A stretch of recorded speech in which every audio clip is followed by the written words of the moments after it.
Be ready? Start. It must be over a year since I first expressed my desire to have a frank dialogue with the representatives of organized labor. I am glad that my colleague has now arranged such a meeting and that you have responded to our invitation. This is one of the most crucial meetings in recent year. We are at a significant stage in the evolution of our political and economic system. Trade union leaders owe allegiance to different political ideologies. Such diversity is expected in an open democratic society. I do, however, hope that within the broad spectrum of organized political opinion ranged around this table, there is a basic unity of purpose and a determination to jointly explore avenues of cooperation in tackling our problems of poverty and social injustice. The Minister of Labour and Employment has posed certain specific issues for your consideration. I sincerely hope that at the end of our deliberations, certain definite considerations are reached. For this, it is necessary to approach the problems facing us with temper and spirit required for their solution. We have here leaders who speak for organized labor, who seek to reflect their hopes and aspirations and to ventilate their grievances. It is perhaps understandable that segment of society should equate its own sectional interests with those of the whole.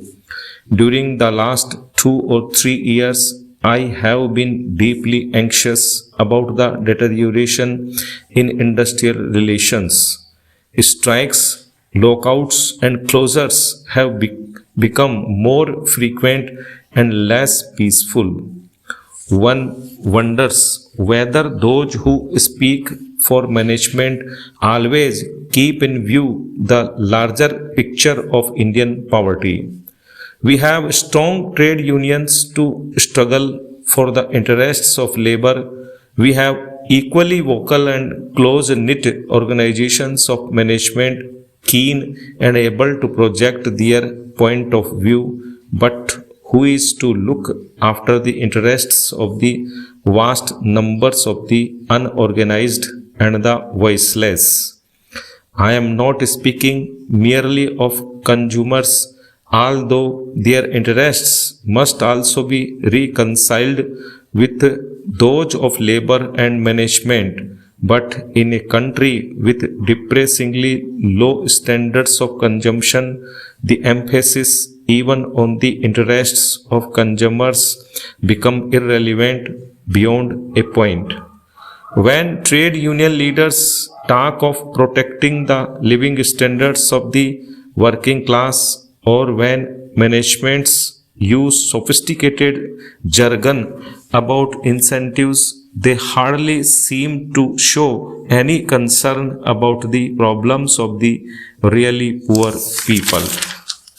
When we talk of the larger social responsibilities of labor, it is said that labor will give of its best only if economic and social policies are more radical and the fruits of economic growth are not monopolized by the few.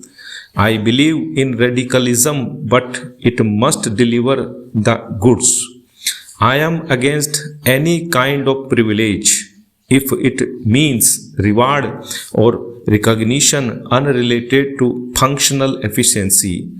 World economic history and our own experience point to the fact that privileges, however defined, become entrenched in a period of economic stagnation rather than in a period of growth. The emphasis on a faster rate of growth does not therefore represent any retreat from radicalism or socialistic principles. On the contrary, a higher rate of growth is an essential prerequisite to welfare on an enduring basis. It does not matter to the privileged whether rate is 2% or 6%, they already have the means of a good life at their command. A higher rate of growth is vital for those who are currently unemployed or underemployed. A speedy and substantial increase in production is necessary to generate resources for expansion of employment. Ever since independence, industrial expansion has acted as the pace setter for economy. But in the 2 years, it is the increase in agricultural production that has kept the economy moving forward.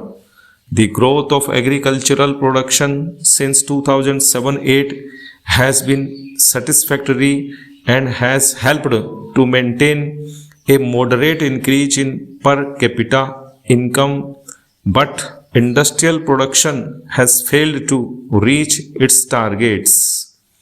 In the first 2 years of the fourth plan, it has been only around 6% instead of the expected 10%.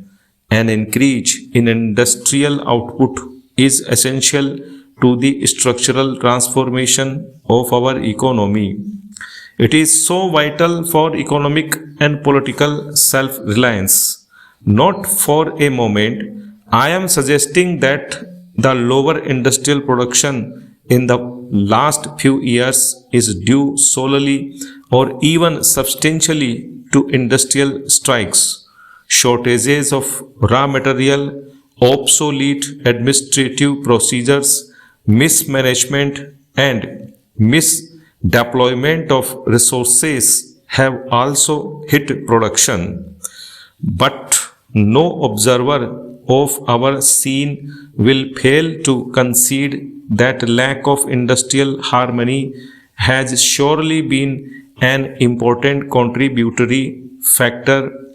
I understand that the number of man days lost as a result of strikes has nearly 3 times from 6.5 million or so in 2005 to about 19 million in 2010. What we have to consider is whether we can reduce this wastage within the framework of our present social and political order of the country. Stop.